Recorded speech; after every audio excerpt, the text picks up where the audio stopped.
नमस्कार दोस्तों, आज हम इस वीडियो में आपके साथ डिस्कस करेंगे अपसेट फोर्जिंग के बारे में। और अपसेट फोर्जिंग को मशीन फोर्जिंग के नाम से भी जाना जाता है और यह एक बल्क मेटल फोमिंग प्रोसेस है। अपसेट फोर्जिंग को बोल्ट के हेड को बनाने के लिए डेवलप किया गया था। जैसा आपको इस डायग्राम में ये बोल्ट नज़र आ रहा है, इसका ये जो हेड बनाया गया है, तो स्टार्टिंग में इसको बनाने के लिए इस प्रोसेस को डेवलप किया गया था। लेकिन आज वर्तमान समय में अपसेट फोर्जिंग का प्रयोग gear blanks, shaft, axle, engine valve इत्यादि को बनाने के लिए भी किया जाता है। उसके बाद अगर हम बात करें अपसेट फोर्जिंग को कैसे किया जाता है, इसकी एडवांटेज क्या हैं, डिसएडवांटेज क्या हैं और एप्लीकेशन क्या है, तो विस्तार से थोड़ा डिस्कस करते हैं। अपसेट फोर्जिंग को हम ओपन अपसेटिंग भी कर सकते हैं और क्लोज अपसेटिंग भी कर सकते हैं। ओपन अपसेटिंग के केस में जो स्टोक या वर्कपीस होगा उसको पूरी तरह से एनक्लोज नहीं किया जाता, जबकि क्लोज अपसेटिंग में वर्कपीस को पूरी तरह से इनक्लोज किया जाता है। अब बात करते हैं कि अपसेट फोर्जिंग और ड्रॉ फोर्जिंग कैसे एक दूसरे से अलग हैं, अपसेट फोर्जिंग और प्रेस फोर्जिंग कैसे एक दूसरे से अलग हैं। जैसा कि ड्रॉ फोर्जिंग में हमें सिंगल स्ट्रोक में ऑपरेशन कंप्लीट नहीं होता, क्योंकि हमें नंबर ऑफ हैमर ब्लो करने पड़ते हैं, उसी प्रकार अपसेट फोर्जिंग में भी हमें सिंगल वर्किंग स्ट्रोक में जो फिनिश्ड जो शेप है या जो फाइनल शेप है वो हमें नहीं मिलती। तो इस केस में भी हमें नंबर ऑफ टाइम स्ट्रोक को करना पड़ता है। इसके अतिरिक्त अगर हम बात करें प्रेस फोर्जिंग के केस में, जिस प्रकार से मटेरियल का डिफॉर्मेशन प्रेस फोर्जिंग में होता है उसी प्रकार से अपसेट फोर्जिंग में भी होता है, क्योंकि प्रेस फोर्जिंग में जो स्क्वीजिंग फोर्स है वो ग्रेजुअली अप्लाई किया जाता है, उसी प्रकार अपसेट फोर्जिंग में भी ग्रेजुअली स्क्वीजिंग फोर्स को अप्लाई किया जाता है। लेकिन ड्रॉ फोर्जिंग में बिल्कुल इम्पैक्ट प्रेशर अप्लाई किया जाता है, सडनली अप्लाई किया जाता है। लेकिन प्रेस फोर्जिंग और अपसेट फोर्जिंग में डिफरेंस ये रहता है कि जो प्रेस फोर्जिंग होती है उसको हम वर्टिकल डायरेक्शन में करते हैं, लेकिन जो अपसेट फोर्जिंग है इसको हॉरिजॉन्टल डायरेक्शन में किया जाता है मोस्ट ऑफ द केसेस में। अब बात करते हैं कैसे इस प्रोसेस को किया जाएगा। इसको करने के लिए हमारी रिक्वायरमेंट क्या क्या रहती हैं। हमें एक पंच की ज़रूरत होती है जिसको हम हेडिंग टूल भी बोलते हैं। दो डाइज हमें चाहिए जिसको हम ग्रिपिंग डाई बोलते हैं। एक अपर डाई होती है, एक लोअर डाई होती है, और एक स्टॉप की ज़रूरत होती है जो बेसिकली वहाँ तक हमें मटेरियल को लेके जाना होता है। और इस पूरी प्रोसेस को करने के लिए हमें स्पेशल हाई स्पीड मशीन की ज़रूरत होती है जो एक क्रैंक प्रेस कहलाती है, जिसकी कैपेसिटी 1000 टन तक हो सकती है। और जिस मशीन की मदद से हम अपसेट फोर्जिंग को कंप्लीट करते हैं उसको अपसेटर के नाम से भी जाना जाता है। तो बात करते हैं कि इसमें वर्किंग किस प्रकार से होती है। तो सबसे पहले जो सिलेंड्रिकल बार या जो स्टोक है, मतलब कि वर्क पीस को हम सिलेंड्रिकल बार की फॉर्म में भी यूज़ कर सकते हैं और उसको स्टोक भी कहते हैं। इसको पहले गर्म कर लिया जाता है, मतलब कि प्री हीट किया जाता है।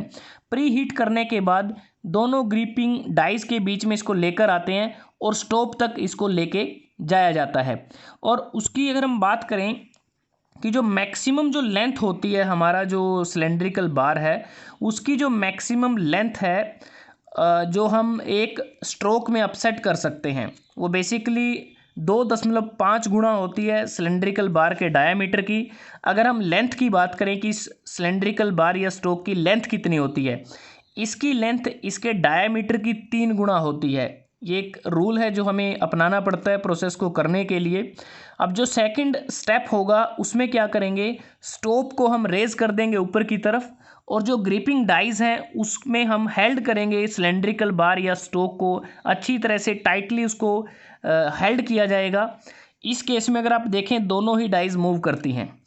जो अपर डाई है वो डाउनवर्ड डायरेक्शन में मूव करती है, जो लोअर डाई है वो अपवर्ड डायरेक्शन में मूव करती है। लेकिन कुछ मशीनें ऐसी भी होती हैं जहां पर जो लोअर डाई है वो फिक्स रहती है, अपर डाई मूवेबल होती है। तो आप इस वर्किंग को समझ सकते हैं ये एरो की मदद से कि दोनों जो ग्रिपिंग डाइज हैं वो सिलेंड्रिकल बार की तरफ मूव करती हैं।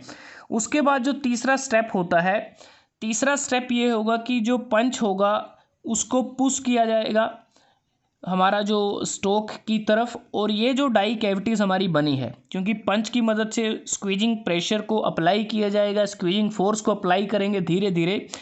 और क्योंकि इससे बाहर जो हमने स्टोक की लेंथ रखी थी, जैसा हमने बात की कितनी लेंथ है वो तकरीबन जो स्टोक से बाहर की जो लेंथ होती है वो वैसे तो स्टोक की लेंथ होती है 3 times the diameter of stock, लेकिन जो अनसपोर्टेड जो लेंथ होती है जो इस डाइस के कैविटी से बाहर की तरफ होती है जिसको हम अनसपोर्टेड लेंथ कहते हैं, वो बेसिकली डायामीटर जो स्टोक का डायामीटर होता है उससे ज़्यादा नहीं हो सकता, क्योंकि जितना डायामीटर इस वर्कपीस का होगा तो उतना ही अनसपोर्टेड जो मटेरियल है हमारा इस कैविटी से बाहर जाएगा, जिसको हम पंच की मदद से उसको फोर्स अप्लाई करेंगे। तो उसके बाद क्या होगा कि नंबर ऑफ पंच स्ट्रोक हम लगाएंगे यहाँ पर, सिंगल पंच स्ट्रोक से हमारा जो प्रोसेस है वो कंप्लीट नहीं होगी। तो नंबर ऑफ पंच स्ट्रोक के बाद क्या होगा कि हमारा जो सिलेंड्रिकल बार है उसका जो है एक एंड है वहाँ पर हमें हमारा जो हेड है वो मिल जाएगा और वो डाई कैविटी की शेप ले लेगा। तो जब ये पूरी प्रोसेस कंप्लीट हो जाती है उसके बाद हम पंच को वापस फिर अपनी जगह पर ले आते हैं और उसके बाद दोनों ग्रिपिंग जो डाइज हैं उनको सेपरेट कर देते हैं और वर्क पीस को यहाँ से रिमूव कर देते हैं। तो इस प्रकार से इसमें वर्किंग होती है और इसमें जो स्क्वीजिंग जो प्रेशर का जो इफ़ेक्ट है वो लॉन्गिट्यूडनल एक्सिस में रहता है। उसके बाद अगर हम बात करें इस प्रोसेस के दौरान हमारी अगर हम केयरफुल गैदरिंग करें, मतलब कि जो वॉल्यूम ऑफ मेटल है हमारा, जो लार्ज वॉल्यूम ऑफ मेटल जो इस एंड पर होगा वो बेसिकली हमारा कंट्रोल्ड ग्रेन स्ट्रक्चर होगी उसकी डेंस फाइबर के साथ मैक्सिमम लेंथ में अगर हम बात करें। अब बात करते हैं कि अपसेट फोर्जिंग की एडवांटेज क्या है, डिसएडवांटेज क्या है और इसकी एप्लीकेशन क्या है। अगर एडवांटेज की बात करें तो इस प्रोसेस से जो हमें सरफेस मिलता है उसकी क्वालिटी अच्छी होती है, बेटर सरफेस फिनिश हमें मिलती है और इसमें जो ड्राफ्ट एंगल हम यूज़ नहीं करते, अगर यूज़ करते हैं तो बहुत ही कम यूज किया जाता है और इस प्रोसेस को आसानी से ऑटोमेटिक भी किया जा सकता है। ऑटोमेशन इस प्रोसेस की संभव है।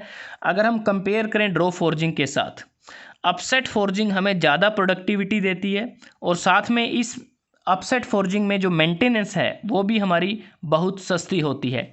डिसएडवांटेज इस प्रोसेस के ये रहते हैं कि इसकी जो टूलिंग कॉस्ट है वो ज़्यादा है और इस प्रोसेस के द्वारा हम जो इंट्रिकेट या नॉन सिमेट्रिकल जो जॉब हैं उनको बनाना थोड़ा सा डिफ़िकल्ट रहता है और मटेरियल हैंडलिंग की डिफ़िकल्टी होने के कारण इस प्रोसेस के द्वारा हम जो हैवी जॉब हैं उनको फोर्स नहीं कर सकते और जो डायामीटर होता है वर्कपीस का, सिलेंड्रिकल बार का या स्टोक का, वो इसमें सीमित रहता है। तकरीबन जो मैक्सिमम डायामीटर हम यूज कर सकते हैं वो 250 mm तक हो सकता है।